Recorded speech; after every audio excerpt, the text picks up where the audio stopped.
Hola a todos, buenas tardes.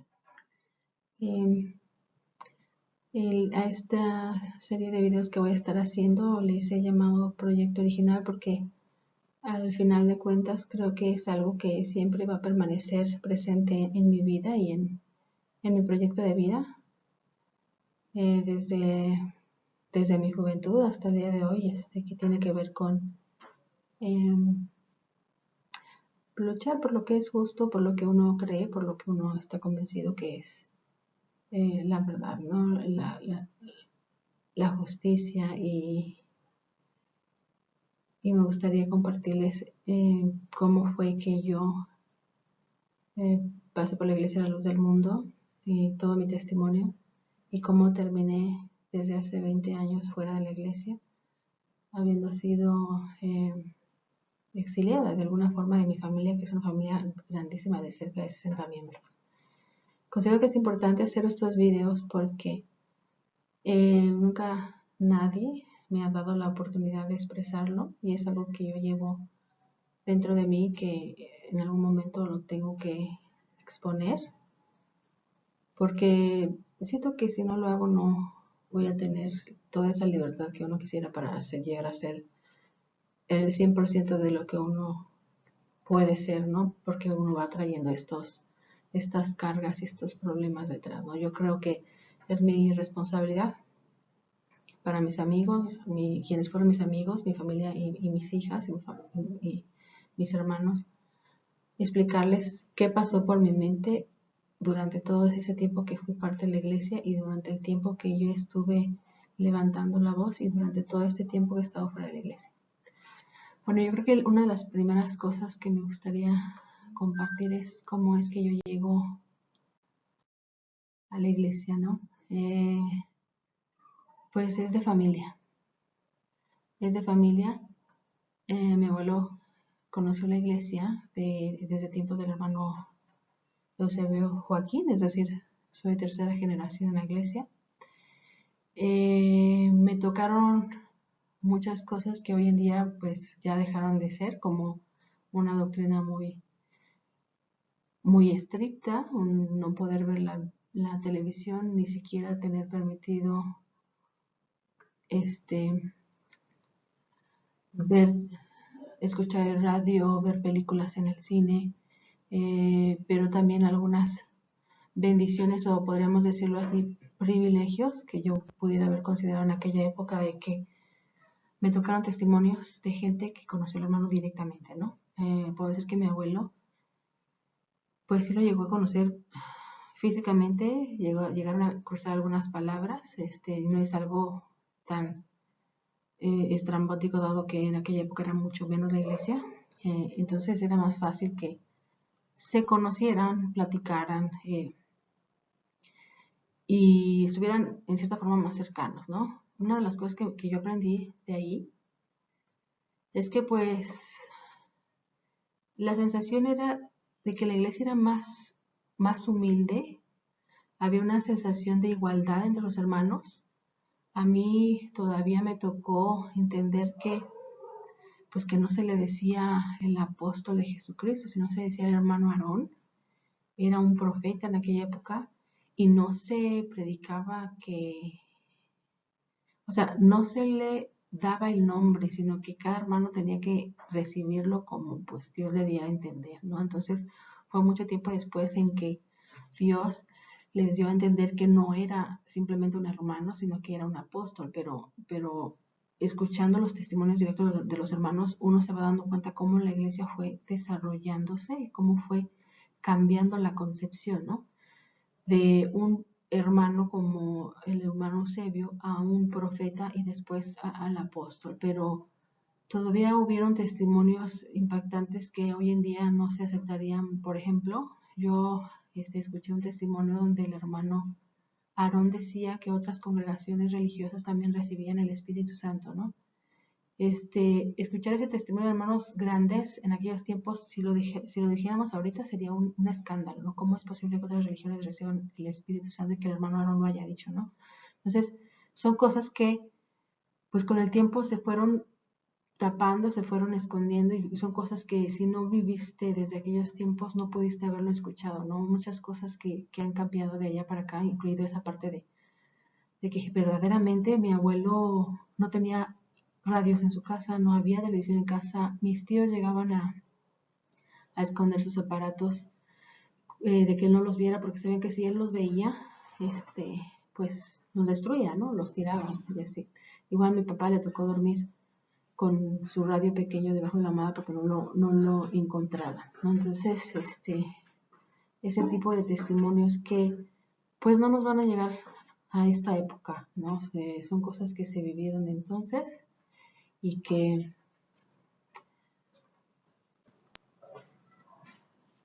entonces, bueno, podemos ver ahí que todo era muy sencillo, eran muchos menos hermanos y la sensación era más fraternal, menos rangos entre hermanos, ¿no? Entonces, es un discurso o una experiencia bastante diferente a la que yo en época de Samuel llegué a experimentar personalmente y mucho más diferente a lo que hoy en día con Nazón se pudo haber experimentado, ¿no? Entonces es importante haber pasado por un abuelo que llegó a conocer al hermano Aarón para pues ser capaz de entender ese contraste y esos enormes cambios que se dieron en la iglesia y en la doctrina durante esas 3 generaciones diferentes, porque nos abre la mente y nos hace entender algunas cosas que de otra manera no podríamos ver, ¿no? Otra cosa también importante que me sucedió como 3.ª generación de la iglesia es esta parte que es muy importante,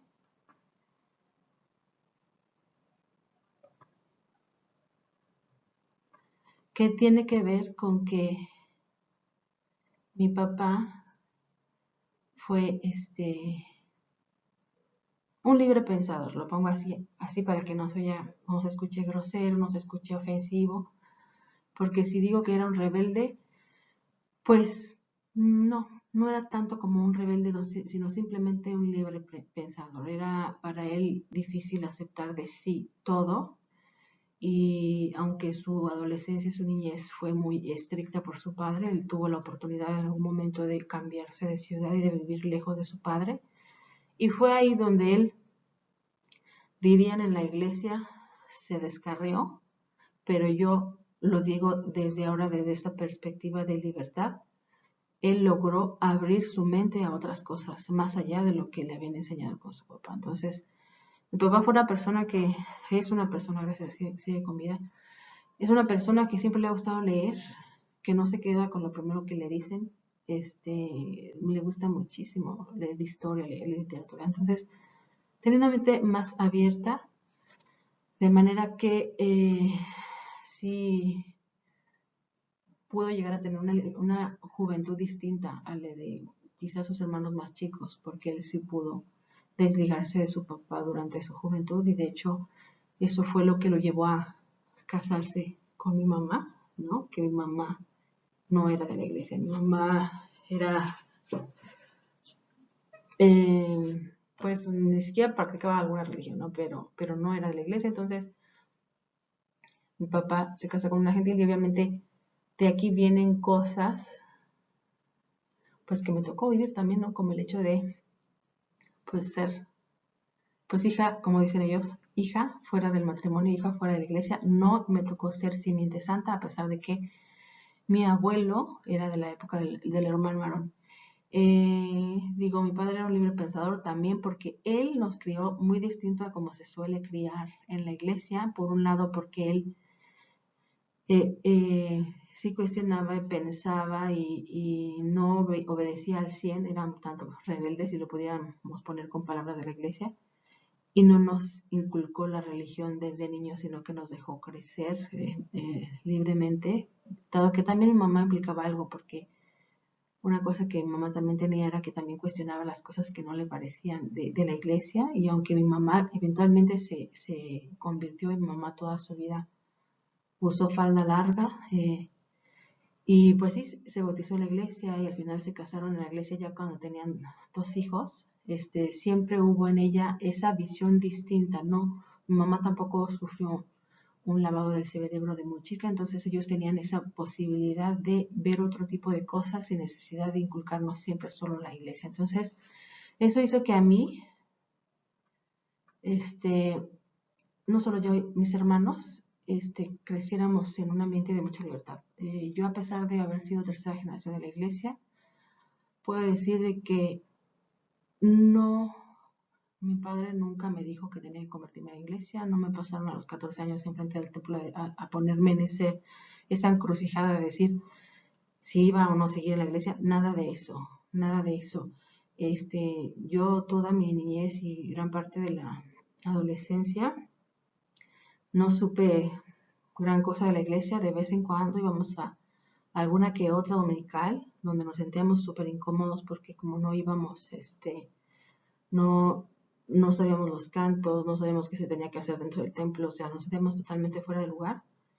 Y yo digo huellas de libertad porque eso me hizo crecer muy distinto por ejemplo, como mis primos que toda la vida estuvieron en la iglesia. Yo fui una niña muy libre y no sabes lo que es la libertad hasta que la tienes y luego la pierdes, ¿no? La libertad a la que yo me refiero es una libertad muy, muy tranquila, muy libre, a mí me gustó, por ejemplo, jugar fútbol. Yo no tenía que preocuparme por ir a las oraciones. Yo sé que yo una vez estando en la iglesia, tu tiempo es para la iglesia, una de 9, una de 6, a las 5 de la mañana. La mayor parte de tu tiempo es la iglesia o el trabajo, o la iglesia y la escuela, o la iglesia y las actividades que da la iglesia, ¿no? A mí no me tocó eso, debo decirlo tal cual. Eh, yo escuchaba que mi familia, que la iglesia, que hay que acercarse a Dios de vez en cuando, pero a mí eso pues nunca hizo mella en mí. La verdad, yo crecí muy libre, yo jugué fútbol, me encantaba, así como la chica del video, tal cual.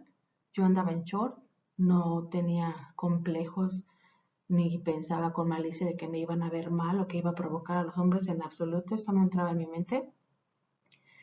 Andaba en patineta, era muy inquieta, me gustaba aprender mucho, me gustó aprender idiomas, empecé a los 11 años a aprender inglés.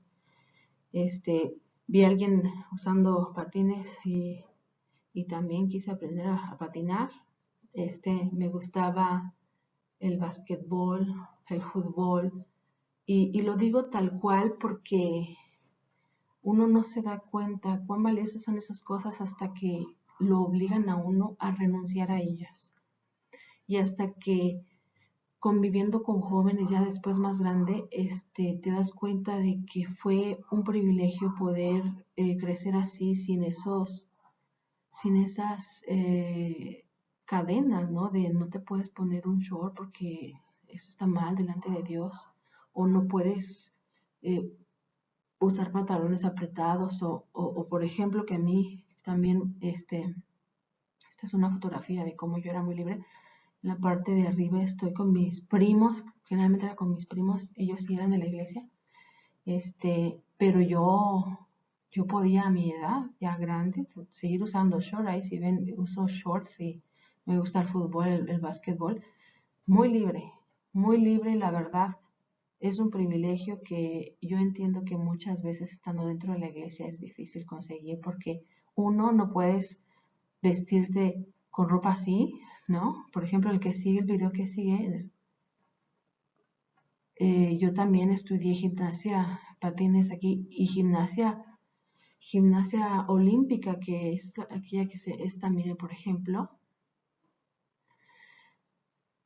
Para practicar este deporte teníamos que usar un leotardo, un payasito le decíamos entonces, pero es prácticamente una tela de licra pegada a tu cuerpo, donde tú tienes las piernas descubiertas, y tienes que hacer ejercicios de elasticidad. Yo hacía el split, hacía todo tipo de ejercicios a los 11 años, 14 años, y no tenía ningún complejo y tampoco ninguna pena de que la gente me fuera a ver con malicia, ¿no? Yo no tenía esas cosas en mi mente y yo podía andar descalza con esa ropa y sin sentirme mal. Yo no sabía de la malicia que puede existir en gente tan mala como lo que últimamente he visto que sucedía en aquella época.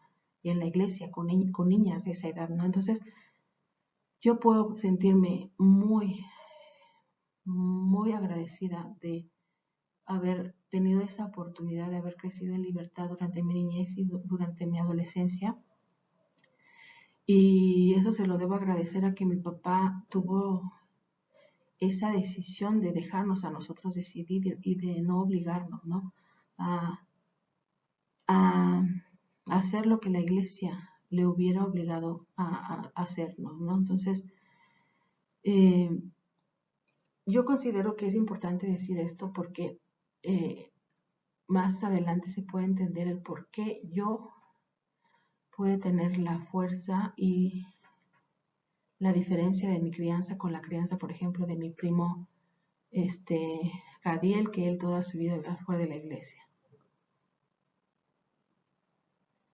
Fueron tiempos de mucho desarrollo, la verdad. Es importante dejar a los niños que se desarrollen y que busquen las cosas que les gustan. Es muy triste que los obliguen a cumplir siempre con este mundo cuadrado de que les organizan toda su agenda, toda su vida. No sé qué tanto fue para quienes me escuchen, no sé cómo fue su vida, pero yo entiendo que una vez que me convertí a la iglesia, la verdad perdí todo eso. Aparte de que no me podía vestir con esa ropa, no tenía tiempo. No tenía tiempo para estar 3 veces a las oraciones, porque si no eran las oraciones, eran actividades para la iglesia. Y entonces, de verdad, no te dejan crecer fuera del círculo de la iglesia. Entonces, es un privilegio que yo considero que tuve y que eso me ayudó a después valorarlo comparándolo con otro tipo de crianzas que hay, ¿verdad?, de la iglesia.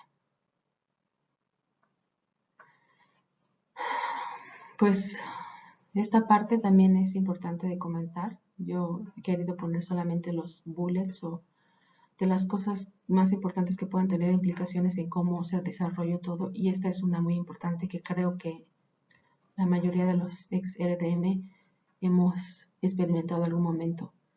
Obviamente, a mi papá ser una persona que no seguía la iglesia al 100%, que iba a las oraciones una vez cada 2 años o muy de vez en cuando, hacía que nosotros creciéramos muy libres, que no cumpliéramos la doctrina y que obviamente la familia de mi papá pues tuviera esa compasión, digamos, de su parte, ¿no? Pensando que pobrecitos estamos alejados de Dios,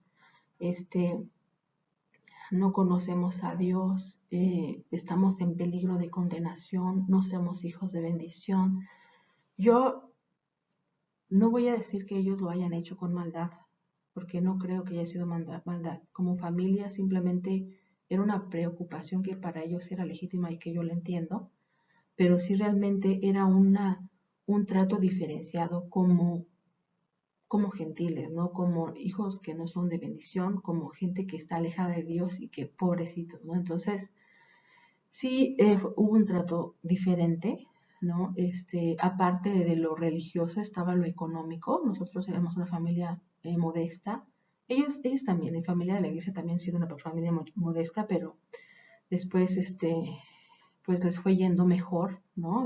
Mis tías se casaron con unos hombres que eran unos emprendedores que eran muy trabajadores y con el tiempo ellos fueron teniendo dinero y esto me refiero a los papás, al papá de mi primo, pues llegaron a hacer sus empresas y fueron creciendo y fueron llegando a tener más dinero y ellos pues, obviamente manejan el tema de que tener dinero es tener la bendición de Dios y no tener dinero es no tener la bendición de Dios. Obviamente el papá fue un hombre sencillo, ¿no?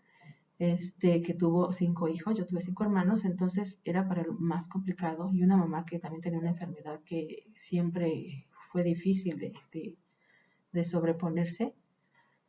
Y todo eso hacía que nosotros pues fuéramos causa de que pobrecitos están lejos de Dios, no son familia de bendición, están dejados de la mano de Dios en cierta forma.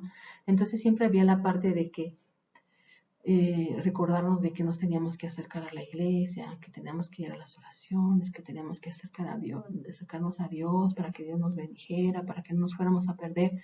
Entonces, a lo mejor no con maldad, pero sí hubo una discriminación religiosa de parte de la familia. Pero voy a aclarar muy, muy puntualmente que no era de mis primos, porque como puse ahí en las fotos, mis primos eran menores que yo, entonces ellos todavía no tenían esa idea de discriminación o de tratar diferentes, ¿no? Ellos como niños todos, nos tratamos semejantes. Bien dijo Jesús que fuéramos como niños porque los niños no saben de prejuicios y de tú eres más y tú eres yo soy menos y todo eso. Ellos no saben de eso, pero sí entre mis tíos, por ejemplo, ya había mi abuela, ¿no? Mi abuelo, ¿no? Nos decían que nos acercáramos a Dios y nos hacían sentir como que estábamos dejados de las manos de Dios y de pobrecitos, ¿no? Están en maldición, ¿no? Como para pronto esa es la palabra. Sin embargo, mi vida fue, como ustedes ven, una niña totalmente normal para los gentiles, una niña que le gusta el fútbol. Yo siempre me sentí muy bendecida de Dios, muy capaz. Para mí mi tiempo era para aprender cosas nuevas, para esforzarme, para cada vez ser mejor mentalmente aprendiendo cosas, como los idiomas, y también en el cuerpo, ¿no? Jugando fútbol, jugando básquetbol, practicando gimnasia artística, patines, patineta. Entonces yo explotaba al máximo mi cuerpo en el sentido de las habilidades, y esa para mí era mi alegría. Y yo nunca me sentí menos hasta que no llegaron ellos a decirme que pues que estábamos mal, ¿no? Que miedo, que vamos a perder y que estamos en maldición de Dios. Uno se queda así como que, bueno, ¿por qué no? ¿Por qué si yo siento que Dios me bendice, porque ellos dicen que estoy mal, ¿no? Lo digo, no fueron mis primos, pero fue una actitud de parte de la religión, y no solamente de mis tíos grandes, mis abuelos, sino también de los mismos encargados, ¿no? Si llegábamos de visita a mi papá, alguna vez lo llegaron a tratar mal, por esa parte de que siempre el que no es fiel, religioso, vale menos. A veces no lo dicen, pero en su forma de interactuar se siente, ¿no? Esta es una foto de cómo se vivía en aquellos tiempos la iglesia a la que nosotros deberíamos de ir era la Magdalena, que les digo, no íbamos siempre, de vez en cuando, y es una comunidad de hermanos que pues se consideran santos, hermanos que están haciendo lo correcto y que por eso se sienten valiosos, ¿no? Sin embargo, eso de sentirse valiosos hace que a los que no hacen lo que ellos hacen, a los que no son tan santos, no van tan seguido a la iglesia, pues los menosprecien. A los que no nacen en una familia que se casó dentro, a los que no siguen la doctrina bien, pues los discriminan de alguna forma, ¿no? Y eso fue lo que me tocó.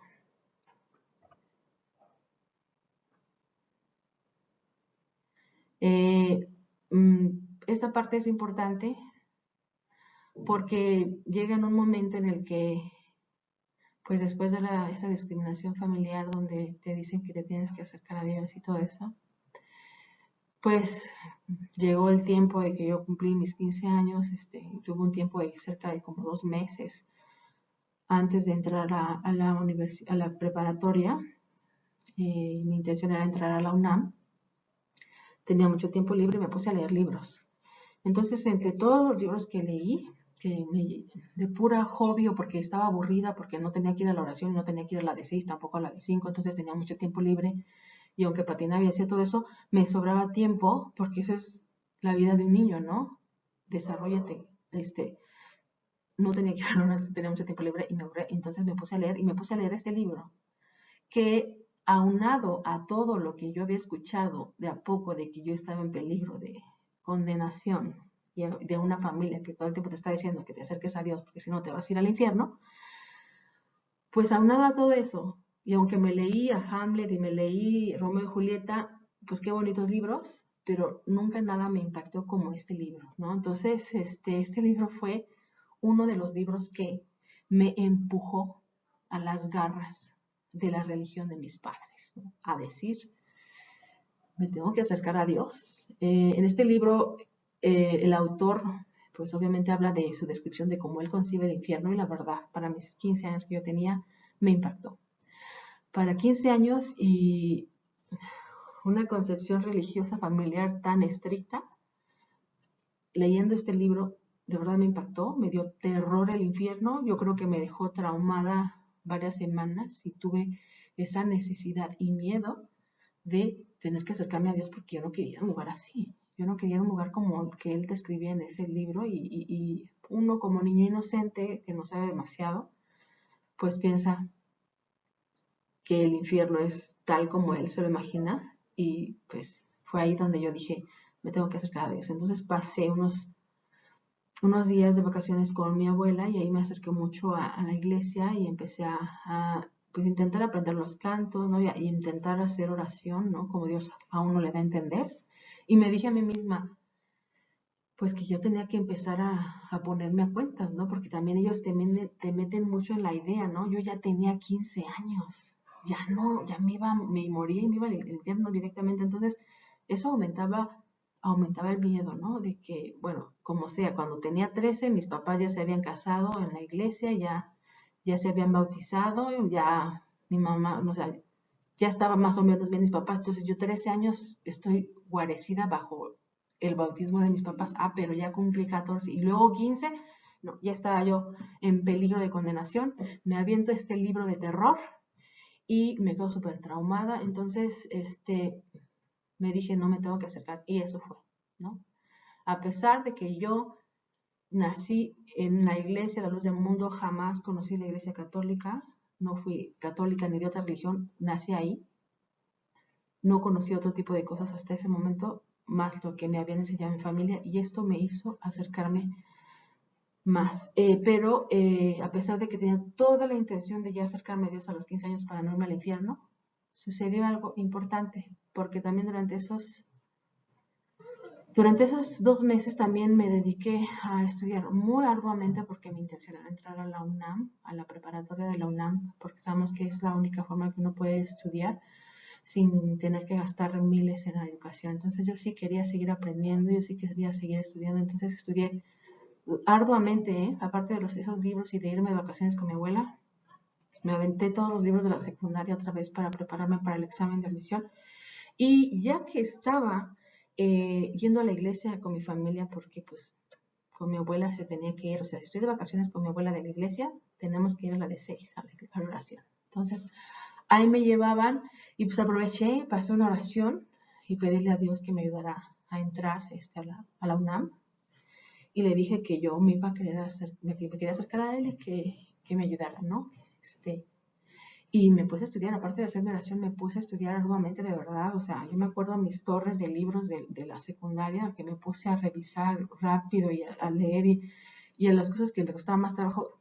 Estudié con mucha empeño porque en mi casa, hasta ese momento, de verdad, lo digo tal y cual, nadie de mi familia había entrado a la universidad. Nadie. Ni tíos, ni papá, ¿no? Abuelos tampoco. Entonces, hasta ese momento, nadie de mi familia había entrado a la universidad. Y yo quería entrar a la universidad. No teníamos recursos, éramos una familia modesta, mi papá no tenía dinero para pagar una escuela privada, yo tenía que esforzarme. Entonces, estudié y aparte, obviamente, le pedí a Dios, según mi entender, que me ayudara a entrar, ¿no? Entonces, lo maravilloso pasó de que justo me tocó entrar a la universidad. Para mí, haber entrado ahí, o sea, no sé cómo sea en otros países, pero aquí poder entrar a la UNAM es muy difícil. En mi época también era difícil, ahora es mucho más difícil, pero en mi época también era complicado. Era hacer el examen. De verdad me esforcé mucho y de verdad yo le pedí mucho a Dios. Y yo tomé como que Dios me escuchaba cuando me tocó justamente el plantel que yo había escogido en el horario que yo había escogido, ¿no? Entonces, eh, para mí fue, híjoles, ya me cumplió, yo le tengo que cumplir, me tengo que acercar a él y a bautizarme. Era mi pensamiento en esa edad, ¿no? Y, y pasó algo que pues, me está empezando a llover acá atrás, pasó algo que pues yo no tenía planeado, ¿no? Me enamoré de la escuela como me gustaba, ¿no? Me enamoré de la forma de enseñar en el bachillerato de la Universidad Nacional Autónoma de México, en especial en el Colegio de Ciencias y Humanidades, ¿no? Ahí me desconcentré de la religión, ¿no? Pospuse la parte de acercarme a Dios porque me enfoqué en los temas de la escuela que eran apasionantes para mí. ¿Por qué digo que eran apasionantes? Porque nos abren la mente a cosas que de otra forma no se nos hubieran ocurrido, ¿no? El CCH tiene una forma de enseñanza muy abierta, dice Colegio de Ciencias y Humanidades, muy humanista, ¿no? Es una forma de enseñar que te hace ser un humano pensante, que trata de entender cómo funciona la sociedad, cómo funcionan las cosas, para poder cuestionar y tratar de ver si hay alguna solución para hacer mejor esas cosas, ¿no? Una de las cosas que yo aprendí ahí entre varias materias, una que me gustó mucho fue la materia de ética y conocimiento del hombre, una materia que a mí me enseñó qué son las reglas morales, cómo es el hombre, por qué se porta como se porta, ¿no? Por qué es importante tener ciertos valores que hagan que nos respetemos unos a otros, te da esa amplitud. Otra cosa súper importante que yo aprendí en la preparatoria o en el CCH Oriente fue esa enseñarte a ser responsable de tu aprendizaje, ¿no? Ahí es diferente a una preparatoria normal en que te dejan muy libre, en que no están detrás de ti, en que la puerta está abierta todo el tiempo, en que no están detrás de ti y que te metas a los salones. Tú vas a estudiar porque tú eres una persona estudiante, responsable que quieres aprender, ¿no? También la parte humanista, ¿no? Tratar de ver que somos seres sociales, somos seres que estamos metidos en un país, que convivimos con otras personas de otros pensamientos, de otras culturas, que tenemos que pensar que los demás existen y cómo hacer para convivir con ellos. Pero creo que lo más importante fue que nos ayuda a desarrollar el pensamiento crítico, ¿no? Eso es tan importante porque eso también te rescata muchas veces de caer en estas garras de gente controladora que no te deja cuestionar, que no te deja pensar. Yo creo que si no hubieras tenido estas bases, hubiera sido muy difícil que yo, en primer lugar, me hubiera dado cuenta de las cosas que se estaban haciendo mal y en segundo lugar, hubiera tenido la fuerza para levantar la voz. Si yo no hubiera pasado por lo que me enseñaron en el CCH, no hubiera tenido la fuerza para posteriormente levantar la voz en la época que yo lo hice, ¿no? Es más, no me hubiera dado ni cuenta de que las cosas no se estaban haciendo como se suponía que tenían que ser. Una de las cosas importantes es que yo aprendí ahí es lo básico, las fuentes. Te dan son 3 años, 6 semestres, te dan investigación, métodos de investigación, que es una forma de que nosotros tenemos que buscar las fuentes, saber qué fuentes son fiables, qué fuentes no son confiables, checar todas las versiones, porque es un problema que pasa hasta en los profesionales, que quieren demostrar algo solo con una versión de los hechos, ¿no? No ven otras posibilidades, no ven otras opciones, no ven otras fuentes, no ven otras formas de pensar, no se sientan con el que es capaz de contrastar sus ideas. Solo a veces nos acercamos a la gente que piensa como nosotros. Entonces el SSH es una de las cosas fundamentales que nos enseñan a ver las fuentes, a discriminar las fuentes, a saber qué fuentes son fiables, qué fuentes, qué preguntas o qué fuentes podemos hacernos que son con sesgo. Entonces nos enseñaron muchas cosas y otra de las cosas importantes que aprendí allí de la formación pre-universitaria es también psicología. Me tocó llevar 2 semestres de psicología, que es una enseñanza que también me sirvió mucho para la vida de cómo entender que los seres humanos estamos hechos de las experiencias que hemos pasado en la vida, ¿no? O sea, de toda la gente con la que convivimos, del país en el que vivimos, de la cultura que está alrededor nuestro, ¿verdad?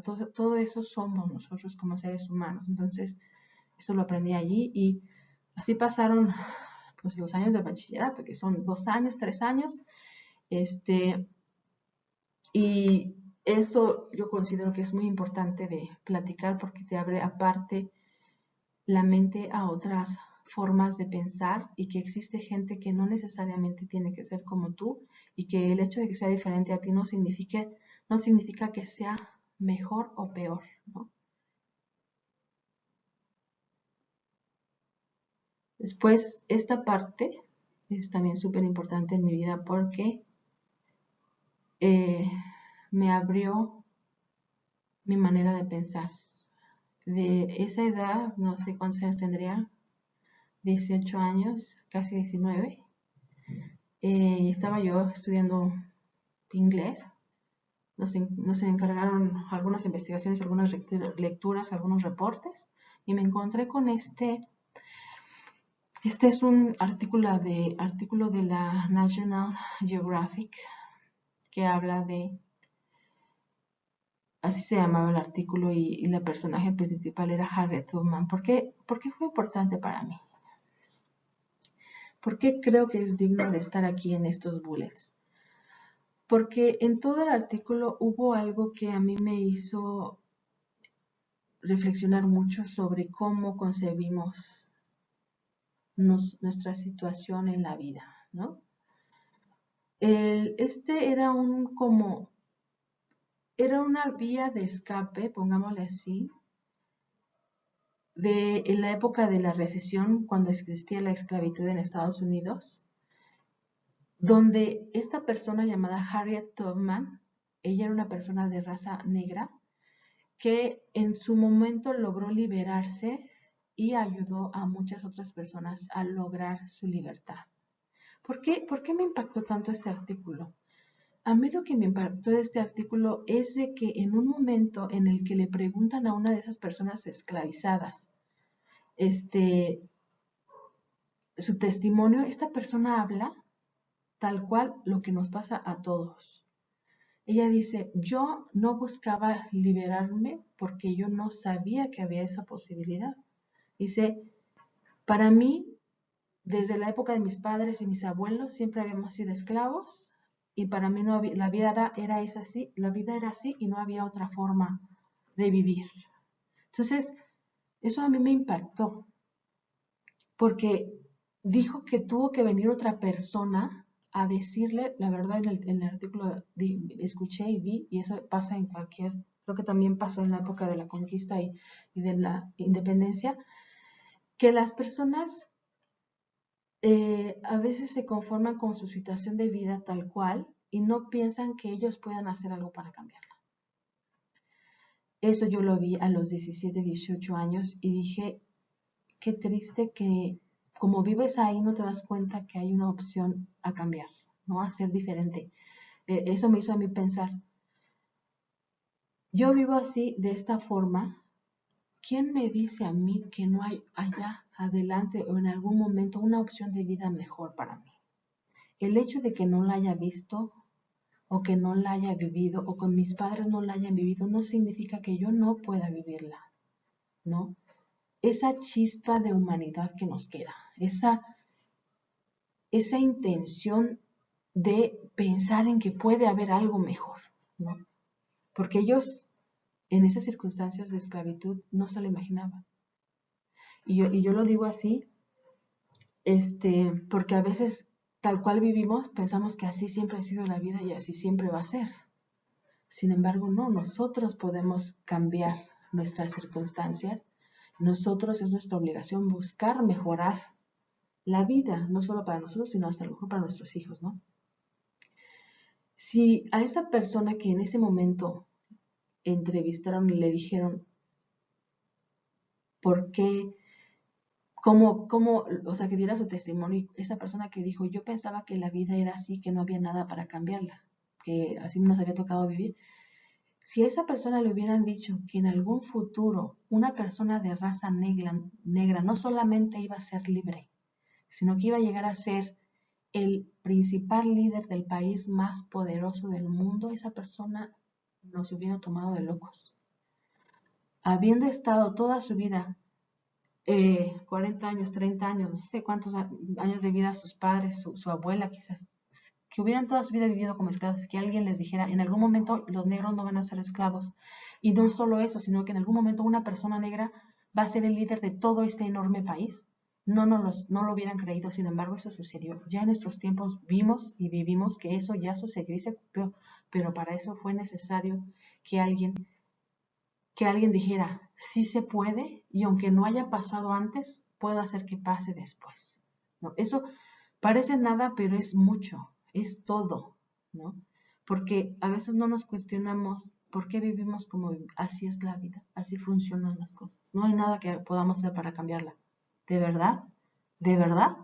Lo principal que hace que las cosas no cambien es que nosotros creemos que no pueden cambiarse. Es que nos rendimos antes de intentar. Entonces, por eso para mí fue tan importante poner esto aquí, porque esa mujer creyó que había una mejor forma de vida para sus compañeros esclavizados. Harriet Tubman creyó y no solo creyó, sino que logró. Y no solo logró, lo logró para otros, no solo para ella misma. No pudo estar en paz hasta que no sacara de la esclavitud a mucha gente. Y esto es un testimonio de Estados Unidos, de esclavos de raza negra, pero aplica para cualquier circunstancia de vida, ¿no? Pensar, así vivo hoy, ¿tengo que vivir así siempre? ¿Por qué? ¿Hay forma de cambiar mi situación? ¿Cómo? En esa época, 17 años, yo dije, creo en eso, creo que el hombre crea su realidad, ¿no? Debemos participar en transformar las sociedades. Ese fue mi pensamiento en ese momento. No podemos ser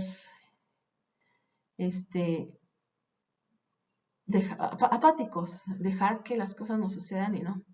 Yo recuerdo en una ocasión que le pregunté a una persona, le pregunté, oye, ¿y si tuvieras resuelta tu vida, no tuvieras que trabajar ni estarte angustiando por qué vas a comer, qué vas a vestir, ¿a qué dedicarías tu tiempo? Y esa persona me dijo que nunca lo había pensado.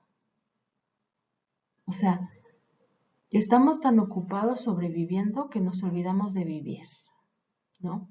Estamos tan ocupados que el trabajo y o sea, con la situación con la que vivimos actualmente, que no nos preguntamos por qué la vida es así. ¿Por qué es así y qué puedo hacer para cambiarla? ¿Puedo yo cambiar mi vida, la de los demás, los de mi familia, la de mi sociedad, la de mi país? ¿La puedo cambiar yo? Eso no nos lo preguntamos. Y cuando yo le hice esta pregunta a esta persona, y me dijo, yo nunca había pensado en eso, nunca pensé cómo sería mi vida si tuviera resuelta mi sustento o sea, si no tuviera que preocuparme por el trabajo, por el dinero. Vivimos preocupados por el trabajo y por el dinero. Hay gente que no. Hay muy poca gente en el mundo que ya tiene resueltos esos temas y que de verdad dedica su tiempo libre a otras cosas, tipo Nazón, ¿no? O sea, Nazón no tiene que, en la época en la que estaba libre, él y su familia no tenían que estar angustiados por de qué voy a comer mañana o mi trabajo me van a correr. No. Hay gente que vive así. Pero ¿por qué nada más es poca gente? ¿Por qué nosotros no nos damos el tiempo de decir, ¿por qué mi vida es así? ¿Hay algo que yo pueda hacer para cambiarla? En ese momento yo dije, esta frase se me quedó y la voy a guardar para siempre. El hecho de que en el pasado las cosas no hayan sido de una forma no significa que no puedan ser de esa forma en el futuro. O sea, no significa que siempre tengamos que vivir como siempre hemos vivido. Podemos intentar cosas nuevas. Entonces, por eso para mí esto de Harriet Tubman es súper importante, porque ella no se dio cuenta de que creyendo que las personas de raza negra tenían derechos, el mismo derecho que cualquier otra persona, si eso no hubiera pasado, si no hubiera habido alguien que lo creyera y que lo peleara, no hubiéramos tenido un presidente como Barack Obama, que fue el líder del país más poderoso del mundo. Entonces, eso es un testimonio de que las cosas pueden pasar, que no es fácil, seguramente le costó mucho trabajo, tuvo que pasar muchas cosas para que eso sucediera, pero pasa. Entonces, cuando nosotros estamos en esta circunstancia de que la vida qué difícil o así es la vida y no hay nada que yo pueda hacer para cambiarla. Hay que pensarlo 2 veces, porque ese solo pensamiento ya nos mantiene en esas circunstancias, ¿no? Entonces, eso para mí fue lo que yo aprendí y lo que me hizo tener un carácter de voy a intentar, mientras viva, voy a intentar, ¿no? Entonces, ese es un poco de mi background. En el siguiente video lo que voy a platicar es puntual. ¿Cómo me convertí? ¿Cuánto tiempo estuve siendo misionera, bueno, una obrera local? ¿Y qué fue lo que por fin hizo que yo me bautizara y que me entregara a la iglesia y que me entregara mi vida en aquellas épocas a Samuel como una obrera incondicional? Muchas gracias.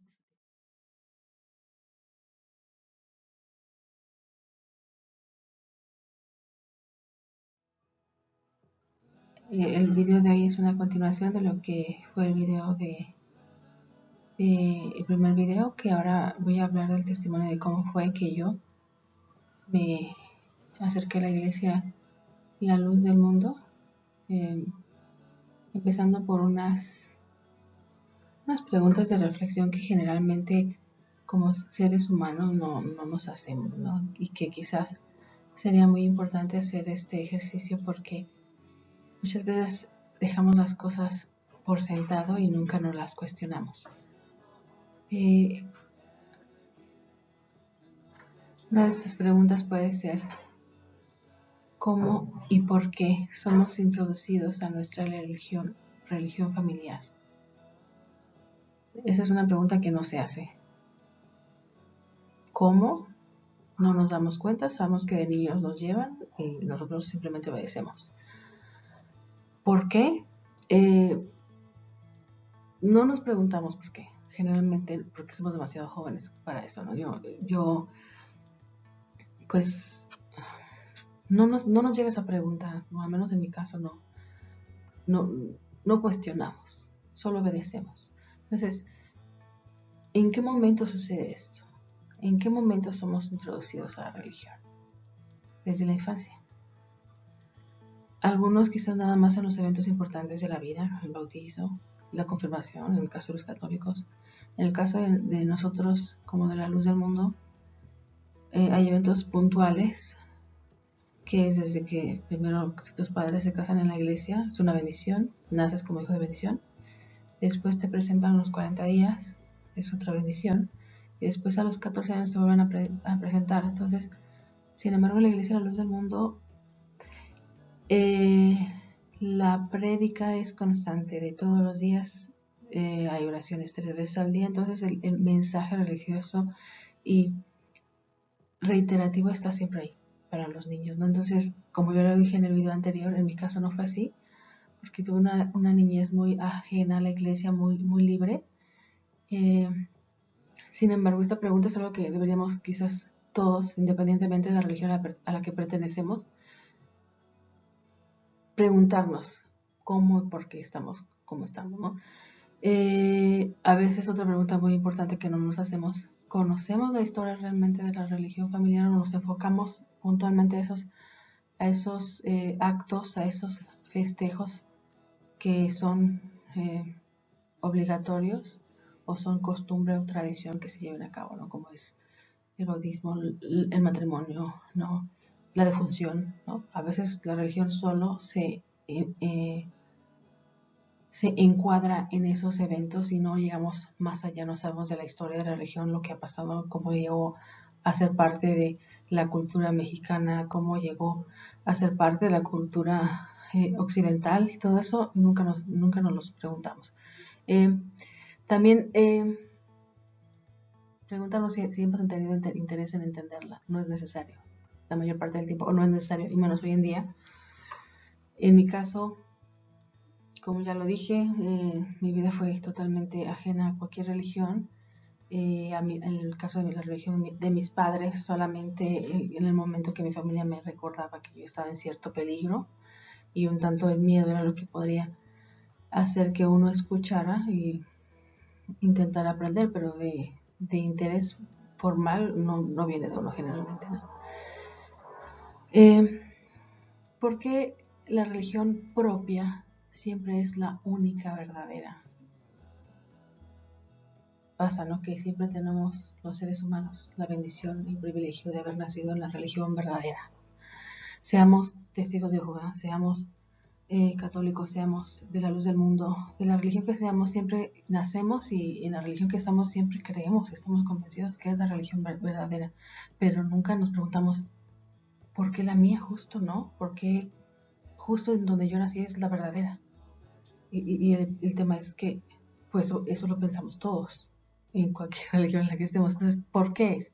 Porque estas preguntas en algún momento de mi vida sí me las llegué a hacer y fueron algunas de las cosas que me hicieron convertirme, porque a pesar de que hasta los 15, 16, 18 años yo estuve en la Iglesia de la Luz del Mundo por tradición, lo que quiero platicarles en esta presentación es que al final terminé convirtiéndome justo en esa religión, porque en esa religión así, ¿no? A lo mejor si yo hubiera nacido en otra religión, me hubiera convertido a esa religión. En realidad mi conversión no fue tal cual a la religión, sino al cristianismo. Entonces es algo que yo quiero compartirles en esta presentación y para que alguien haga un paralelismo con su propia historia y entendamos por qué creemos lo que creemos, ¿no? Y qué tantas similitudes tenemos entre religiones y qué tantas diferencias. Yo creo que es importante. Entonces, se me hace importante comenzar a hablar del por qué. ¿Cómo me convertí? Bueno,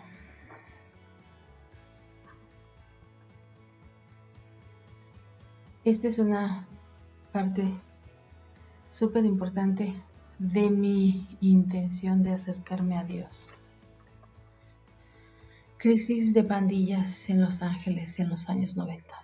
Yo he nacido y crecido en la Ciudad de México. Sin embargo, esto de las crisis en Los Ángeles tuvo un impacto súper fuerte en mi vida porque me llegó a afectar en lo personal. Eye on America, the struggle against gang crime. On the national front, many Americans will turn on their porch lights tonight and join their neighbors outside in a show of solidarity against criminals in general. And in Los Angeles, CBS's Bill Whitaker reports police are expanding a unique campaign. That this drastic step is necessary. It's time to balance the rights of the law-abiding citizens against the rights of criminals. I'm gonna read through all that stuff and all your homeboys are here. Legal observers expect the U.S. Supreme Court eventually will hear arguments on this issue. But until then, police will continue using paper to try to keep gangs under wraps. In Long Beach, this is Bill Whitaker for Eye on America. Yeah, the Dayton family in this bitch for the 9-6 fool. You know what I'm saying, DDA. Lo vimos aquí, crisis de pandillas hacía que los jóvenes valoraran más su pandilla que su propia vida. También esto les hacía tener un sentido de pertenencia, de hermandad y también de muy territorial, muy vengativo, ¿no? Entonces, ¿esto qué tiene que ver con mi vida? Bueno, desafortunadamente uno de mis primos directos, yo tenía familia en Los Ángeles, específicamente en Long Beach, y mi primo, pues también se quiso ir a vivir para allá, ya acaba de llegar, tenía quizás 2 meses apenas allá, quería hacer una vida allá como tantos compatriotas. Sin embargo, él por temas de pandillas, en una tienda, en un pleito de pandillas, le tocó que le dispararan. Entonces, mi primo falleció en Los Ángeles por un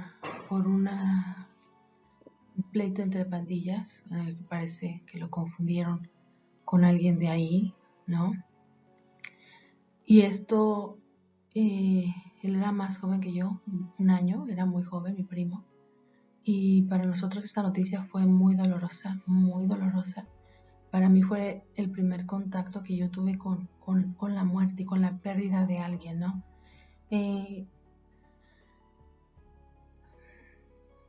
Me tocó recibir, no solo a mí, sino a mis primos, a toda mi familia, recibir el ataúd desde Estados Unidos hacia México para que lo veláramos aquí. Y estuvimos con él velándolo. Para mí, a mis, no sé, tendría yo como 18 años ya, después de la preparatoria, fue un golpe muy duro, porque era mi primo, era menor que yo y pues nadie se esperaba que falleciera tan joven, ¿no? Fue un dolor muy grande y estuvimos con él en el velorio y eso me afectó mucho.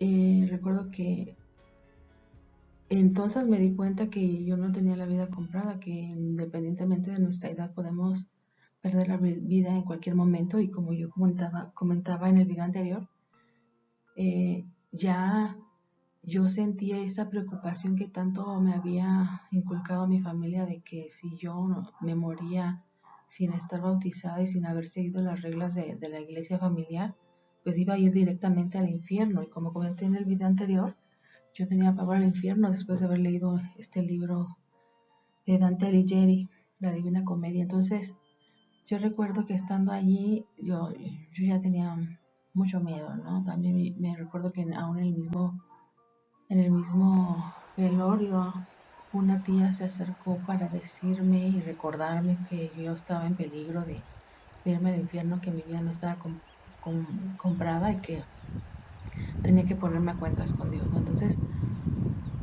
me dolió mucho lo de mi primo y me sirvió a mí para, pues, y ellos también ayudaron mucho en que me dieran mucho miedo, y eso hizo que yo intentara acercarme a Dios de una manera más ya formal. Y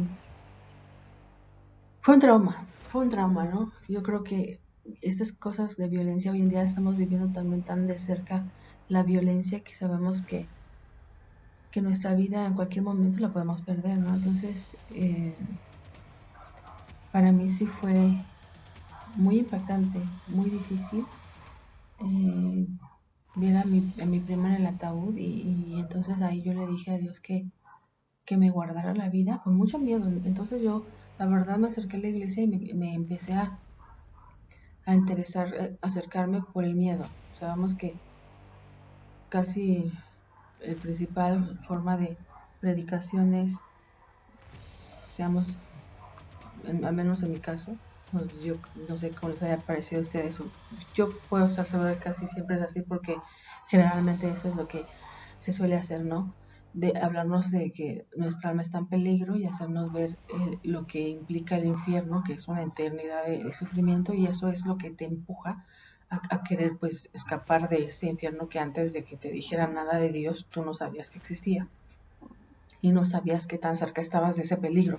Entonces yo, después de el tiempo con mi abuela, pasado la convivencia con la familia, y después de este enorme evento impactante y tan difícil, de que mi primo era más joven que yo y ya había perdido la vida de una forma tan, yendo a comprar en la tienda, o sea, eso a cualquiera le puede pasar, yendo a comprar a la tienda, ahí él pierde la vida sin que nadie se lo espere. Entonces yo me decido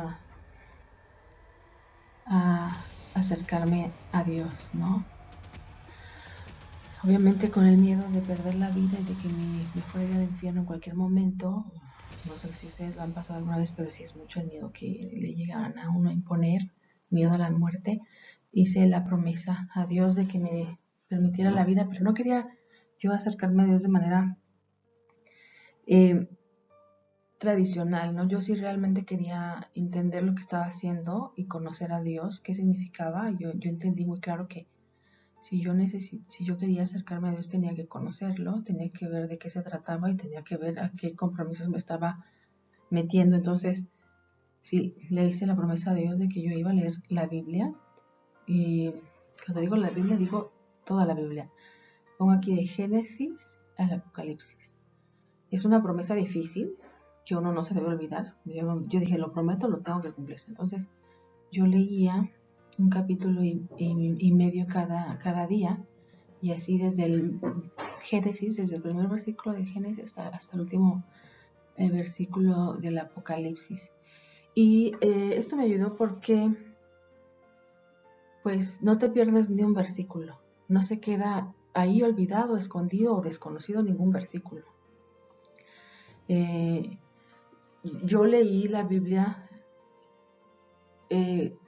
sin dogma previo, ¿no? La leí por mi cuenta, la leí con pocas nociones de lo que es el cristianismo, de lo que era mi religión. No conocía gran cosa más que lo que se llegaba a hacer en el templo, que nosotros sabemos, pues no es muy profundo, no es siempre muy puntual, agarrar un texto de aquí, agarrar otro de por acá, no es muy profundo. Entonces yo la leí como un libro histórico, yo no la leí como palabra de Dios o como algo mágico, como algo solemne. Yo lo leí como un libro histórico, como una persona, pues que había tenido algunas lecturas en la preparatoria de eventos de investigación. Yo así leí la Biblia. Yo leí la Biblia entendiendo que la Biblia era un libro de libros que había sido escrito hacía mucho tiempo por diferentes personas, y que obviamente, habiendo sido escrita por diferentes personas, cada persona iba a hablar de acuerdo a sus circunstancias y sus tiempos y a su lenguaje, ¿no? Entonces, yo entendí que la Biblia, por ejemplo, los primeros 5 libros, entiendo que fueron escritos por Moisés, y entiendo que obviamente Moisés estuvo mucho tiempo después de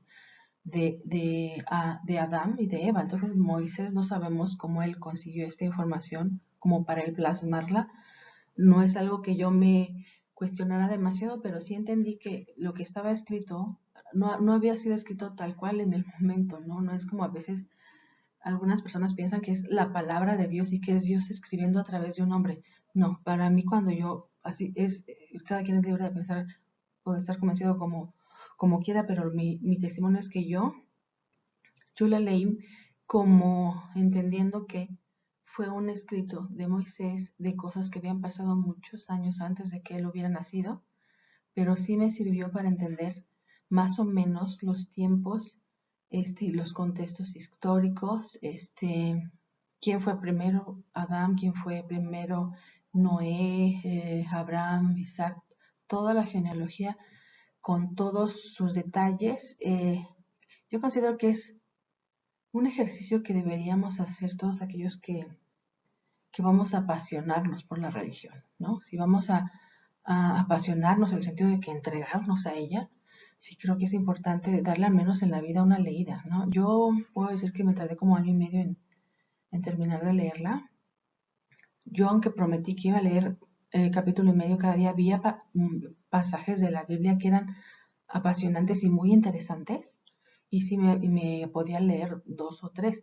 También debo decir que había otros pasajes de la Biblia que eran súper lentos, en especial los de las genealogías, cuando hablaban de quién engendró a quién, y nombres y números, el libro de los números, el libro de Deuteronomio. Me agobió, me hizo entender qué difícil es la ley judaica, qué difícil son las reglas que ellos tienen todavía que cumplir, y de verdad te abre los ojos para entender por qué ellos piensan así, por qué los judíos de la época de Jesús pensaban como pensaban, porque no te pierdes ni un texto, no te pierdes el contexto, no te pierdes cómo fueron sucediendo las cosas y por qué. ¿Por qué fueron los jueces? Después, ¿por qué hubo reyes? Y después, ¿qué pasó con los reyes? Y después, ¿por qué se separaron en 2 reinos?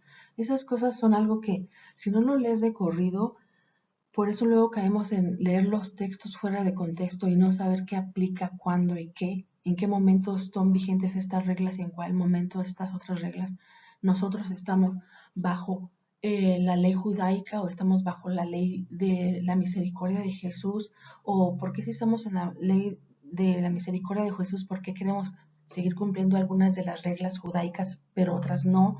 Entonces, habiendo leído la Biblia, pues me abrió un panorama muy interesante. Yo para mí, como lo he dicho, la Biblia la leí no como un libro sagrado, solemne, mágico, en cierta forma milagroso, no. Yo no lo leí ese, yo lo leí muy, muy aterrizado, como un libro de libros escrito por muchas personas que vivieron en tiempos muy distintos y que estuvieron dando testimonio de lo que ellos experimentaron con Dios. Para mí eso era la Biblia, y eso es la Biblia, ¿no? El testimonio de lo que el hombre ha experimentado con Dios, ¿no? Entonces, obviamente, como es escrito por hombres, para mí, cada hombre en su tiempo entendió de diferente forma a Dios. No es que Dios haya sido diferente, es que el hombre lo entiende de diferentes formas, porque el hombre, es ligado a lo terreno y a sus tiempos y a su percepción y a su interpretación de la vida. Sin embargo, Dios es eterno, Dios es inmutable, pero somos los hombres los que cambiamos. Entonces, con esa perspectiva leí la Biblia. Entonces, para mí, pues la descripción del Génesis de Moisés no lo tomo de manera literal, ¿no? Yo no creí que él hablara de una serpiente tal cual serpiente. Yo entendía que muchos eran simbolismos, otras cosas, cuando las iba leyendo decía, esto habrá sucedido así, por ejemplo, cuando Moisés estuvo en el monte Sinaí todos esos días, yo no sé si lo que él vio o describe, lo vio con sus ojos, lo soñó, no sabemos cómo fue que se le manifestaron tantas cosas. Yo supongo que muchas de las cosas que él escribió en los 5 libros de la Biblia, los primeros 5, fueron a lo mejor visiones, a lo mejor manifestaciones, o no sabemos si también fueron relatos o tradiciones pasadas de manera oral de las anteriores generaciones a las siguientes, porque también algo que aprendí de la Biblia es algo muy hermoso, y el cuidado que tuvo Dios, porque yo soy cristiana y creo en Dios, de enseñar a la gente a la que él se le manifestaba a que escribiera, ¿no? Que era muy importante guardar los escritos, y eran sagrados, eran la historia, eran el diario del hombre y Dios, la relación del el hombre con Dios, y a lo largo de la Biblia uno se va dando cuenta cómo el hombre va poco a poco evolucionando en su capacidad de comprender a Dios, ¿no? Entonces, así yo lo leí, entendí los profetas, entendí por qué fueron enviados los profetas, qué profeta fue enviado en qué tiempo. Hay muchos textos que se quedan ahí olvidados, ocultos, o que nadie lee, o hay muchas partes de la Biblia que se manipulan para darle otro sentido.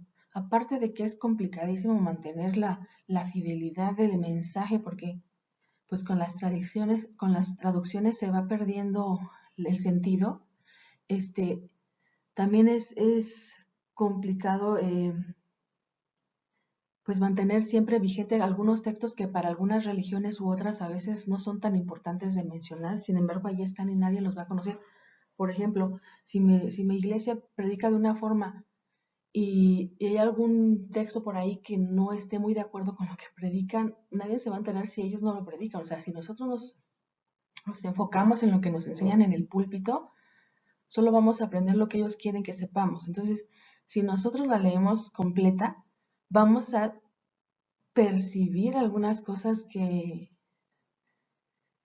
no cuadran a lo mejor, ¿no? Entonces, sí es importante que lo hagamos una vez en la vida, porque eso nos abre los ojos y nos hace ver textos que dan más sentido a lo que es el verdadero mensaje de Jesús al final, ¿no? Y que nos hacen entender que, pues sí, que cada hombre tiene su interpretación y tiene su personalidad, y como su personalidad y su interpretación, así lo va a transmitir y así lo va a plasmar a la hora de dejar el testimonio escrito.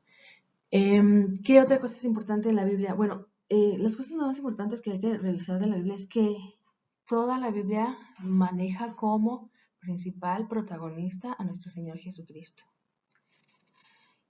Ok, a lo mejor para que pues, pues sea entendible para cualquier tipo de religión, a lo mejor no Jesús tal cual, pero por ejemplo, en la Torá o el Antiguo Testamento que manejan solo los judíos, ellos esperaban un Mesías. Ellos no supieron que el Mesías era Jesús, pero consideran que el Mesías va a venir. Entonces, el primer testamento habla del Mesías y el Mesías es el principal, es el objetivo, es el protagonista, ¿no? Podemos ver que a lo largo de la historia se van presentando hechos históricos que son como representaciones de lo que el futuro, son como representaciones de profecías. Por ejemplo, el tema de la salida del pueblo de Egipto, del pueblo de Israel de Egipto, era una alegoría, como le dijo el apóstol Pablo, era una como metáfora de lo que sucedería en el futuro con Jesús. Era una profecía de lo que le pasaría a Jesús, ¿no? Entonces, Jesús iba a ser ahora el cordero inmolado, y entonces es como un plano o un proyecto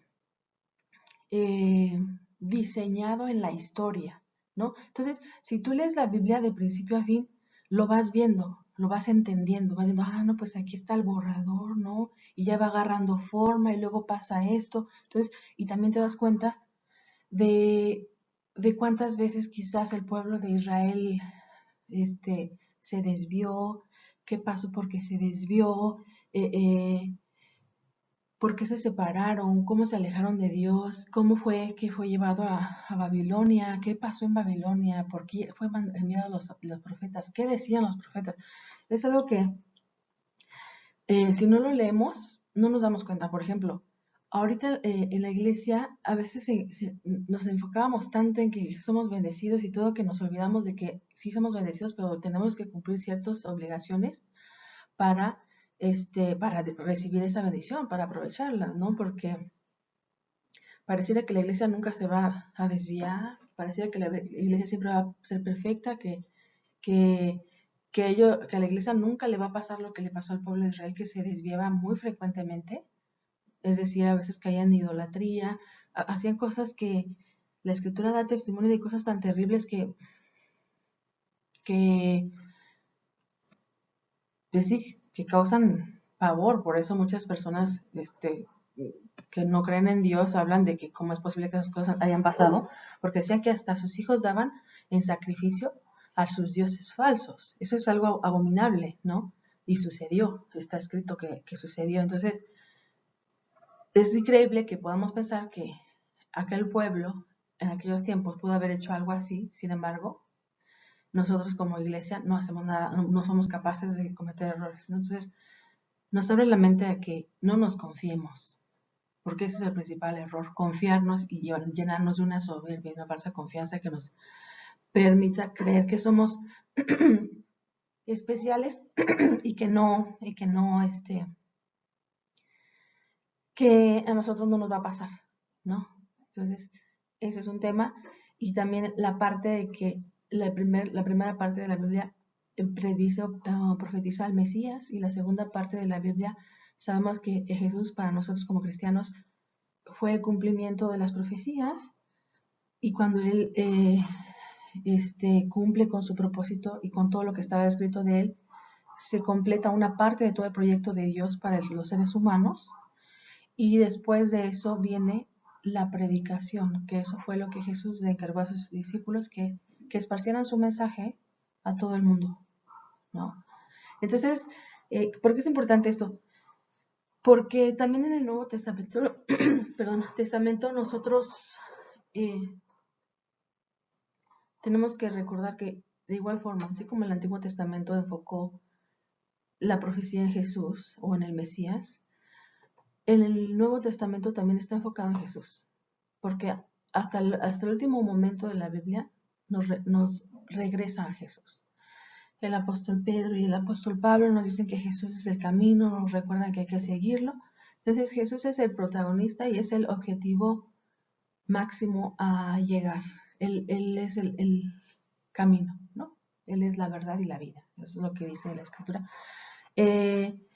Yo cuando leo todo esto, lo que hago es,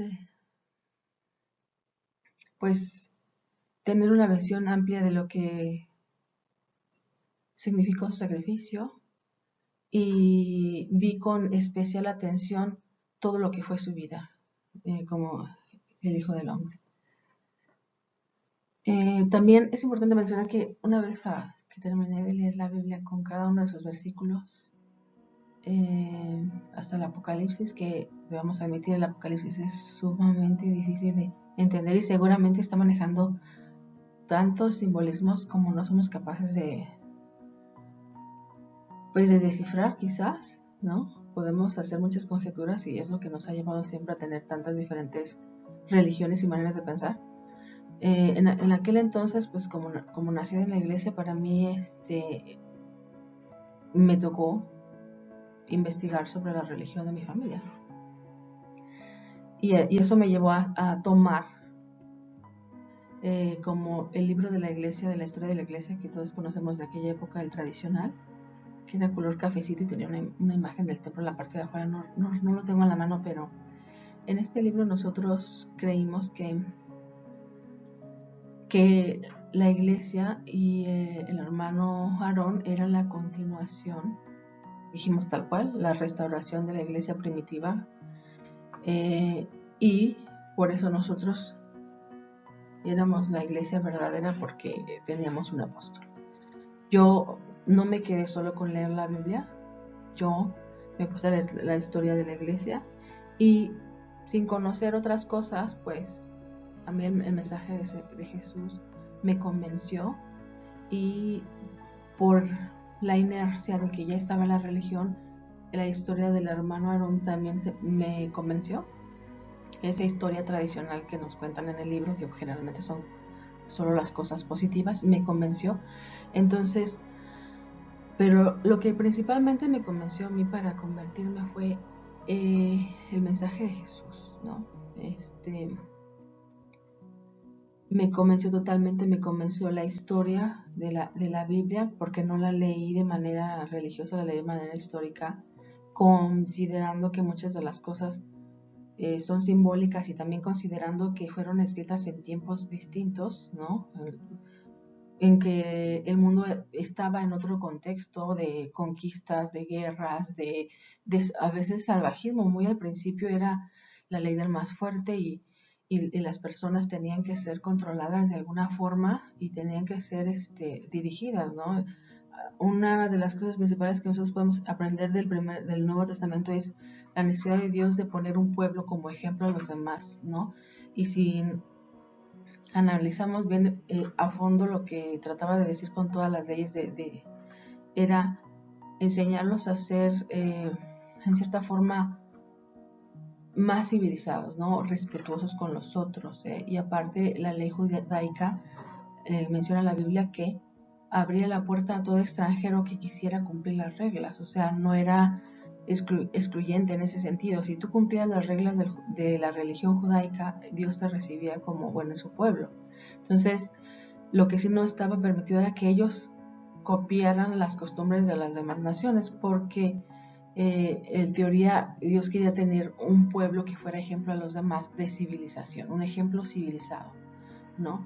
En medio de tanta violencia, que al final nosotros sabemos que eran tiempos tumultuosos de violencias y de conquistas, y de que esta tierra es mía, que mucho no ha cambiado hasta hoy en día para vergüenza, que quizás no hemos sido tan civilizados o no hemos entendido bien el mensaje, pero ellos fueron elegidos para ser un ejemplo, y si no eran ejemplo, por eso no eran, o sea, les iba mal, como que Dios les decía: si ustedes no siguen el camino, van a tener maldiciones, porque yo no puedo validar a un pueblo, no puedo validar delante de las demás naciones a un pueblo que no se porta bien, en el sentido de que no es civilizado, que no es respetuoso, que no es justo, que no se porta bien con los demás, que no respeta a su prójimo, como en alguna ocasión ya en el Nuevo Testamento uno de los grandes sabios de la ley le dijo a Jesús tal cual, le preguntó cuál era el más grande mandamiento, y ambos quedaron de acuerdo en que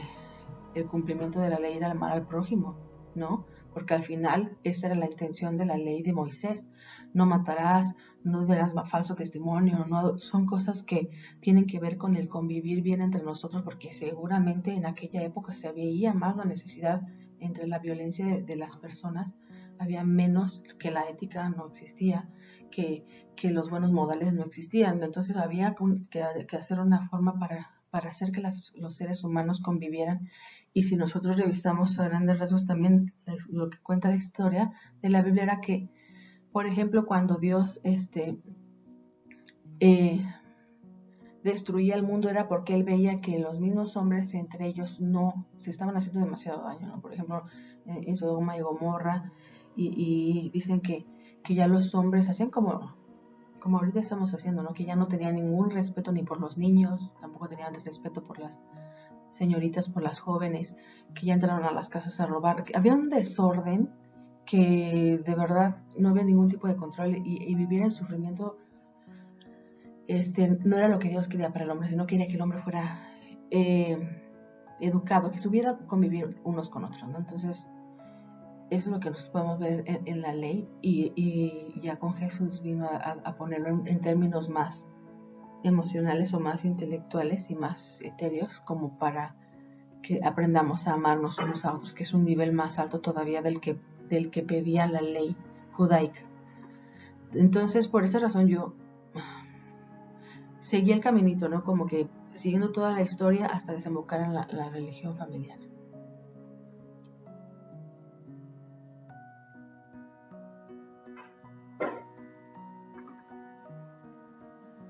Aquí vamos a ver un poquito de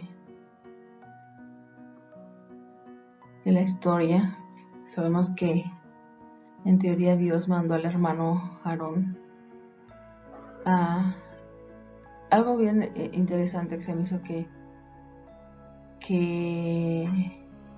decía que concordaba, ¿no? Que Dios le cambió el nombre a Eusebio y le puso Aarón porque Aarón es lumbrera. Y él decía que con las estrellas se formaba su nombre, ¿no? Aarón. Y que esas estrellas iban a multiplicarse, que iban a ser como el pueblo que lo iba a obedecer. Entonces, a mí lo que me impactó de la historia del hermano Aarón fue que él se convirtió totalmente y dejó todo para empezar a predicar, ¿no? Más allá de todas las cosas que ahora sabemos, en aquella época, sin saber nada de todo lo que había detrás, a mí se me hizo admirable el valor que tuvo de dejar el ejército y de dejar su familia e irse sin nada para empezar a predicar. Entonces ese valor, a mí se me hizo como que estaba cumpliendo con los mandamientos de Jesús. Sabemos que es la historia oficial y nos las pintan más bonitas de lo que realmente pasó, pero en realidad a mí me convenció que una persona fuera capaz de poner en práctica las cosas de la predicación de Jesús en su vida, como para tratar que la demás gente también lo hiciera, ¿no? Entonces, por esa razón yo dije, bueno, esto debe ser real, ¿no? Según la historia oficial que nos habían contado, y también que mi abuelo influyó mucho, ¿eh? Mi abuelo me daba testimonios de primera mano del hermano Aarón, ¿no? Testimonios que nosotros sabemos. A mí, más que los testimonios milagrosos de que rimbombantes, de que wow, porque la verdad no recuerdo muchos de que levantó un paralítico, que revivió un muerto, no, nada de eso. Pero para mí los testimonios impactantes eran más bien revolucionarios en el sentido de la fuerza para luchar por una convicción, ¿no? De dejar todo y de insistir y de no rendirse, ¿no? Entonces eso me convenció, y yo dije, bueno, yo sí voy a ser parte de la iglesia. Ya no tenía 14 años, ya estaba más grande.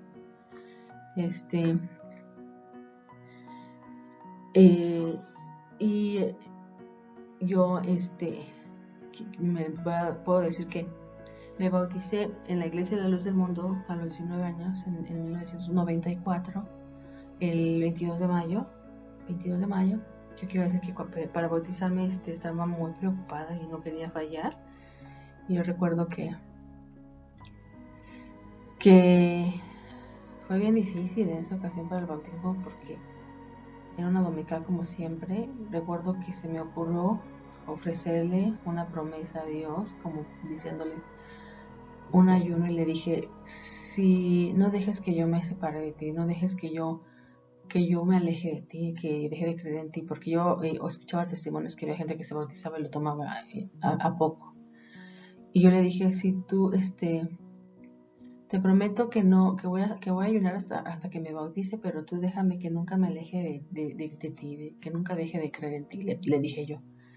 Entonces dije yo, estaba contando con que pues los bautizos iban a ser pues en la dominical, ¿no? Como generalmente se hacían. Entonces dije, bueno, no voy a comer nada hasta que me ayuno, hasta que acaben mis bautizos.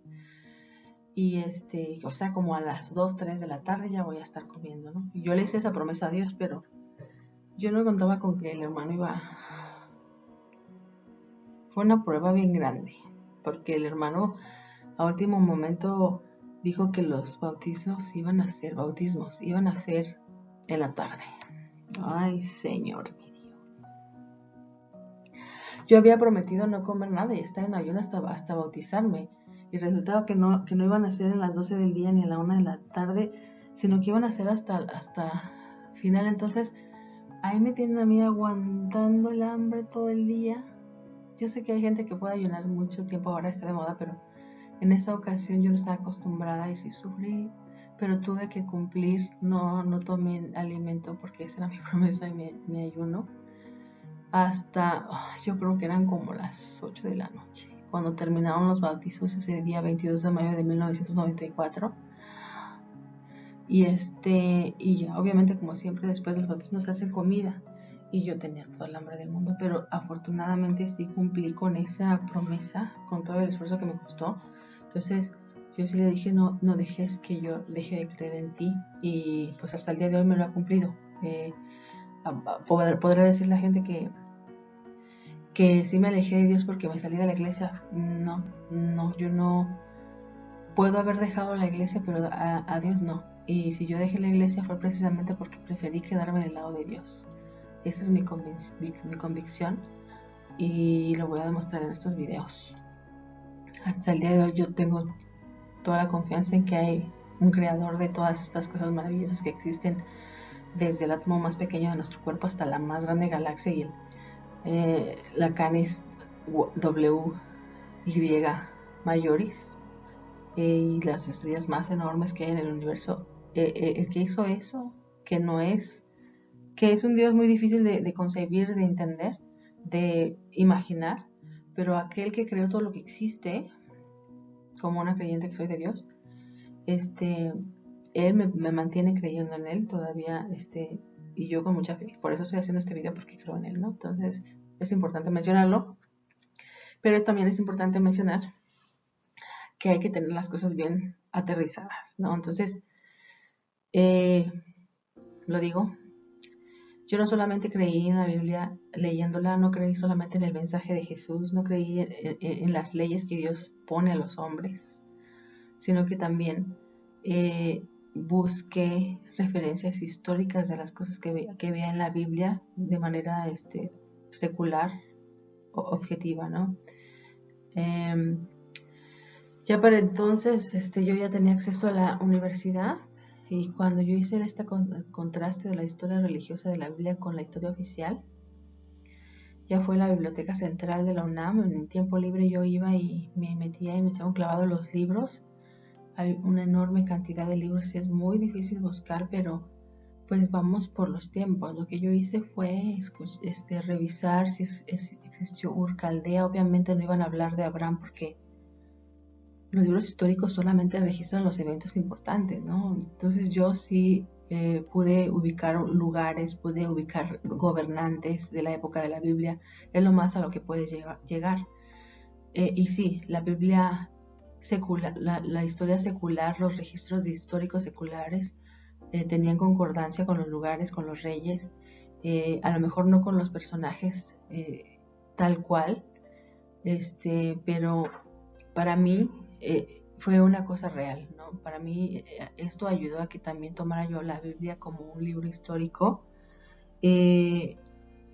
histórico y cultural, porque no solamente habla de la historia, sino habla de la historia desde la perspectiva del pueblo judío, del pueblo de Israel. Entonces, contrastando, para mí es real. El tema de los milagros, hay muchos de los milagros que son milagros, muchos de los milagros que más me impactaron a mí fueron los milagros que, ¿cómo lo podría yo decir? Los milagros que cumplen las reglas de la naturaleza. Por ejemplo, el milagro de que el pueblo de Israel saliera de Egipto. Es real, o sea, no es algo tan maravilloso, tan difícil de comprender. De hecho, creo que porque hay por ahí en YouTube un libro, un video que menciona cómo pudieron haber sido, qué fue científicamente lo que pudo haber causado las plagas. No digo que no lo haya hecho Dios, lo que yo digo es que Dios maneja las reglas, las leyes, y que cada una de las cosas que pasaron en un momento determinado porque así tenían que pasar. O sea, que Dios lo hizo a través de las leyes de la naturaleza, a las leyes de la física, a las leyes de la química, a las leyes de... Quizás sea una manera muy fría de pensarlo, pero no estuvimos ahí para verlo, ¿no? Entonces, a lo mejor nos las contaron ya con un poco de ya pasión, de sentimiento, pero las cosas pudieron haber pasado, ¿no? Así, entonces, yo creí que pasaron, ¿no?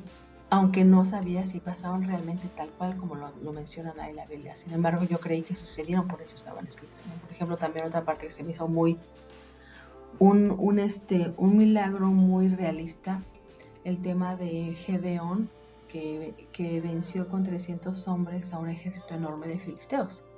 A mí cuando yo leí el pasaje dije, wow, o sea, esto es impactantemente, o sea, si alguien te lo cuenta no lo crees. Sin embargo, cuando ves cómo se hizo, dices, no, pues tiene todo el sentido, qué buena idea.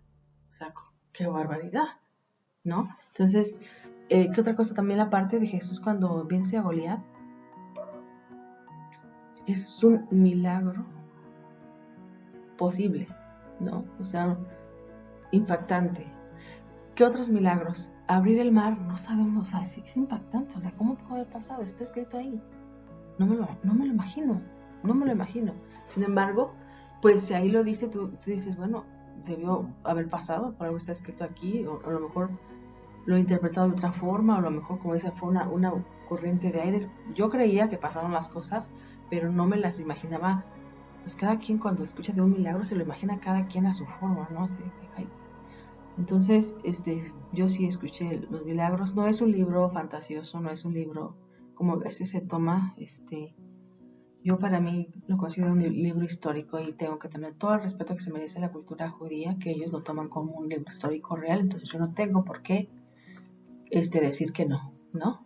Tampoco tengo por qué menospreciarlo, porque al menos ellos son una cultura que pudo preservar su cultura, su tradición, las historias de sus padres, porque eso es algo que nosotros debemos de verdad siempre reconocer, que tuvieron el cuidado de guardar su historia durante muchos siglos, y que aunque ahorita sea difícil para nosotros entenderlo porque estamos en un contexto histórico totalmente diferente, debemos entender que ellos lo escribieron a su entendimiento y a su civilización, a sus tiempos, ¿no? Entonces, todo el respeto a la Torah y al Nuevo Testamento, al Antiguo Testamento, que es las bases de lo que nosotros creemos ahora como cristianos.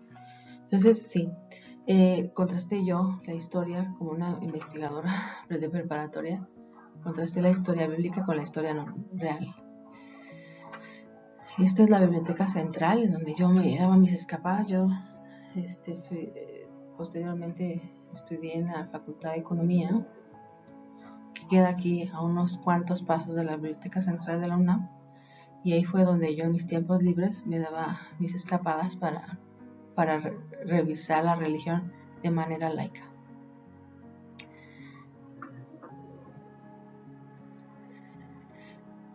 como les comento,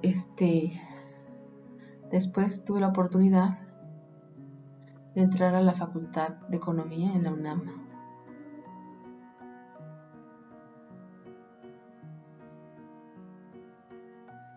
Comprendiendo las reglas que rigen el mundo. Economía UNAM. Yo creo que es bien importante platicarles de mi background en economía para que se entienda un poquito por qué yo creí necesario de verdad luchar por levantar la voz en la iglesia a la luz del mundo, ¿no? La fuerza que yo obtuve escuchando estas cosas, yo creo que es importante mencionar cómo entiendo yo que funcionan las cosas y el mundo. Quiero platicarles que la economía es una carrera que es muy amplia y es muy extensa. Yo recuerdo que alguna vez una maestra me dijo que yo no tenía como que la personalidad como para ser economista, porque a veces se confunde mucho la economía con los negocios, ¿no? A veces piensan, ¿es economía? Son negocios. No, economía es más allá de los negocios. De hecho, negocios yo puedo calcularle que es como, no sé, quizás el 30% de la carrera, ¿no? Aquí les voy a poner tantito más o menos que incluye la carrera.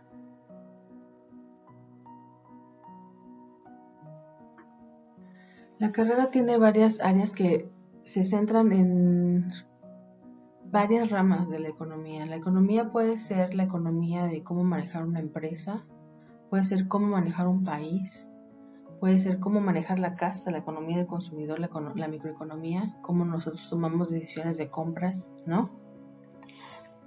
Implica muchas cosas. Entonces, para eso te enseñan matemáticas, te enseñan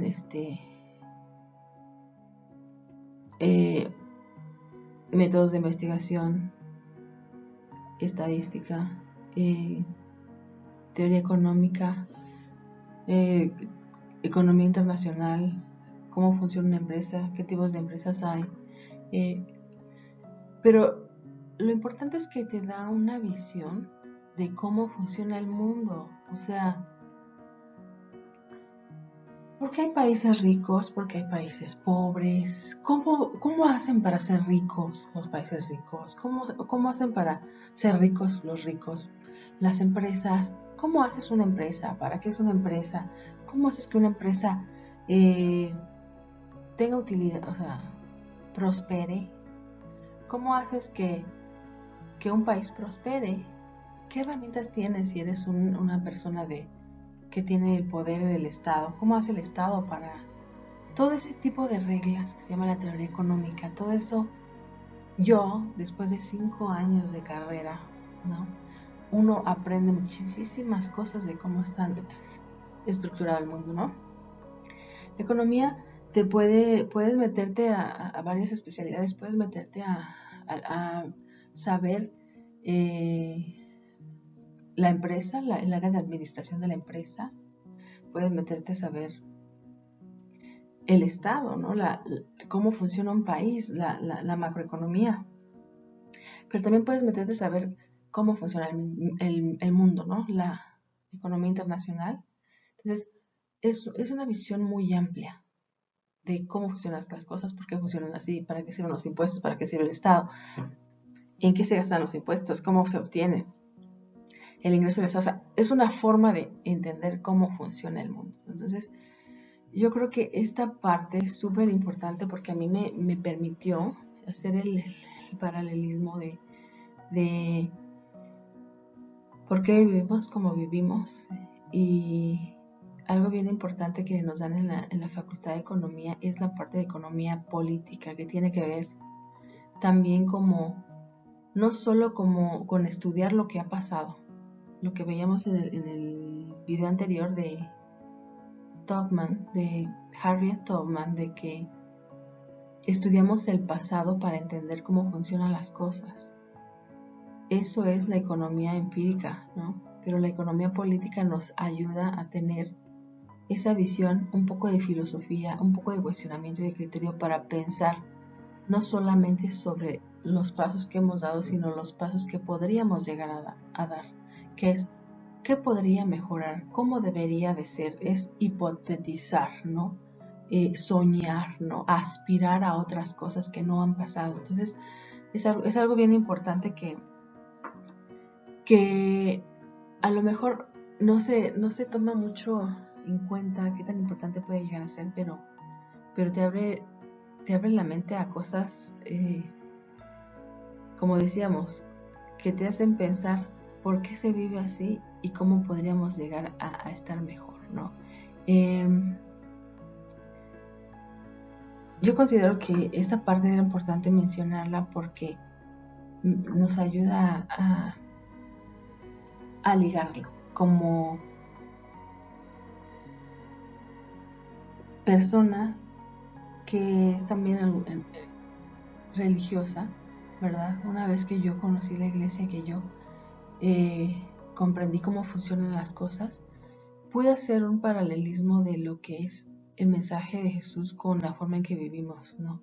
Y qué cosas podrían, independientemente de si estamos vivos o si es después de la muerte en un cielo hipotético, más allá de la vida, cómo el mensaje de Jesús tiene todo el sentido aún estando aquí en la tierra, ¿no? Cómo lo que él pedía podría a nosotros también ayudarnos a estar mejor, ¿no? Entonces, la parte de Jesús, de su mensaje, lo voy a hablar en el siguiente video, pero lo voy a hablar no de una forma solemne y religiosa, sino de una forma tal cual lo comento aquí, más aterrizada a lo histórico, a lo secular, a lo laico. Soy una persona religiosa, pero considero que debemos ser objetivos también si queremos tratar de racionalizar y de ejercer nuestro cristianismo con entendimiento, razonado y convencido, ¿no? Este video habla de la convicción y yo considero que una parte de la convicción es entender y que te haga totalmente sentido lo que estás creyendo.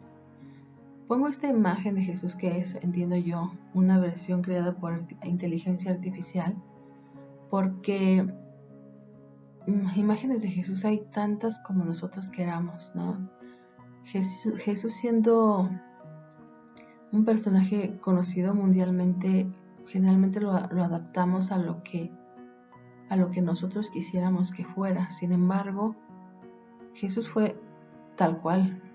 Él no fue una persona que no se va a adaptar a nosotros. Él fue quien fue, y aunque no nos parezca, él fue de origen judío. Él seguramente tuvo una fisionomía, una estatura, una apariencia. En una parte de la Biblia, de esos versículos que les digo que siempre se quedan ahí ocultados y que nadie los conoce, a lo mejor en la religión con nosotros, en la luz del mundo, sí se nos llegó a mencionar varias veces, pero en otras a lo mejor no tanto porque no conviene. Es que decía que Jesús, que no era tan bien parecido.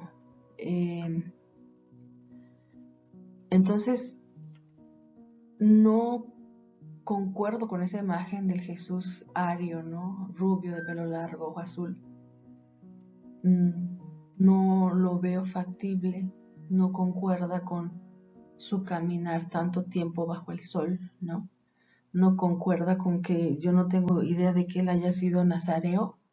En la tradición judía no era bien visto que los hombres usaran el cabello largo, a menos que fueran nazareos, ¿no?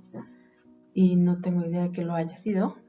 Entonces, que sea de pelo largo, ojo azul, son cosas que nosotros hemos adaptado para sentirnos más identificados, pero al final tuvo que haber sido de una forma que no sabemos, pero que nosotros tenemos que tener esa apertura para no casarnos con una imagen que nos han presentado siempre. Esto que pongo aquí no es la imagen de Jesús. Sabemos que no lo es, pero al menos es una imagen totalmente diferente a lo que realmente quizás pudo él haber sido, o lo que generalmente nos han dicho, y que es generada por inteligencia artificial y que probablemente tenga cierta parecido real con lo que él pudo llegar a haber sido. Y eso no nos tiene que quitar a nosotros la ilusión de lo que creemos de él, ¿no? Lo que estoy tratando de proponer en este momento es tratemos de ser más abiertos, no casarnos con nuestras concepciones, ¿no? Independientemente de su imagen, él es la misma persona en su personalidad y en su mensaje, en su forma de ser, y tenemos que estar abiertos para entender que